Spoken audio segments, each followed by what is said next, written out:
ರಾಷ್ಟ್ರಧ್ವನಿ ನ್ಯೂಸ್ಗೆ ಸ್ವಾಗತ. Electronic device ಬಳಸಿ ಜೂಜಾಟವಾಡಿ ವಂಚಿಸುತ್ತಿದ್ದ ಗ್ಯಾಂಗ್ ಬಂಧನ. ಡಿಜಿಟಲ್ ಸ್ಪೀಡ್ ಸ್ಕ್ಯಾನರ್ ಕಾರ್ಡ್ಗಳು, ಎಲೆಕ್ಟ್ರಾನಿಕ್ ಡಿವೈಸ್ ಬಳಸಿ ವಂಚನೆ. ಹಲವಾರು ಮಂದಿಗೆ ಲಕ್ಷ ವಂಚನೆ. ಜೂಜಾಟವಾಡಲು ಅಡ್ಡೆ ಫಿಕ್ಸ್ ಮಾಡುತ್ತಿದ್ದ ಆರೋಪಿಗಳು ಹಣವಂತರನ್ನೇ ಟಾರ್ಗೆಟ್ ಮಾಡಿ ಸ್ಥಳಕ್ಕೆ ಕರೆಸುತ್ತಿದ್ದರು. ವಂಚನೆಗಾಗಿ ಮೊಬೈಲ್ ರೀತಿಯಲ್ಲೇ ಕಾಣುವ ಡಿವೈಸ್ ಬಳಕೆ. ಇದರಿಂದ ಸ್ಪೀಡ್ ಕಾರ್ಡ್ಗಳನ್ನು ಸ್ಕ್ಯಾನ್ ಮಾಡಲು ಸಹಕಾರಿ.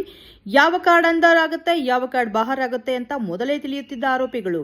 ಡಿವೈಸ್ ಜೊತೆ ಕನೆಕ್ಟ್ ಆಗಲು ಕಣ್ಣಿನಲ್ಲಿ ಲೆನ್ಸ್, ವಾಚ್, ಕಾರಿನ ಕೀ, ಕಿವಿಯಲ್ಲಿ ಚಿಕ್ಕ ಬರ್ಡ್ಸ್ ಬಳಸುತ್ತಿದ್ದ ಕಿಲಾಡಿಗಳು.